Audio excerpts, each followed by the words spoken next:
Hello friends, শীতকালীন সবজি শিম দিয়ে আমি একটা শিমের ভর্তা করব।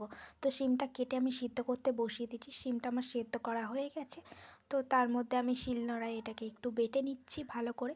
শিলনোড়ায় পুরো বেটে নিলে পেস্ট হয়ে যাবে। আপনারা মিক্সিতেও বাটতে পারেন, কিন্তু আমি শিলনোড়ায় বেটেছি কারণ টেস্টটা বেশি ভালো হবে। তো আমার বাটা হয়ে গেছে। এর মধ্যে একটু শুকনো লঙ্কা আর পাঁচফোড়ন দেবো। কড়াতে তেল দিয়ে দিলাম, আর দিয়ে দিলাম শুকনো লঙ্কা কেটে, আর দিয়ে দিলাম পাঁচফোড়ন। আর বেশি কিছু আমি দেবো না। আর এর মধ্যে পাঁচফোড়নটা দিয়ে আমি শিমটাকে ঢেলে দিলাম। আর এবার শিমটা আমার ঢেলে দেওয়া হয়ে গেছে। আর হচ্ছে কি, এর মধ্যে আমি একটু দেবো হলুদের গুঁড়ো, একটু লবণ আর একটু চিনি, যাতে একটু মিষ্টি মিষ্টি লাগে। আপনারাও চিনিটা না দিতে চাইলে দেবেন না। তো এটা একটু ভালো করেই ভেজে নেব, যাতে কাঁচা তেলের গন্ধটা না থাকে। আপনারাও বাড়িতে বানিয়ে খেতে পারেন। আর আমার রেসিপিটা ভালো লাগলে একটা সাবস্ক্রাইব করে দেবেন। টাটা বন্ধুরা, আজকের মতো।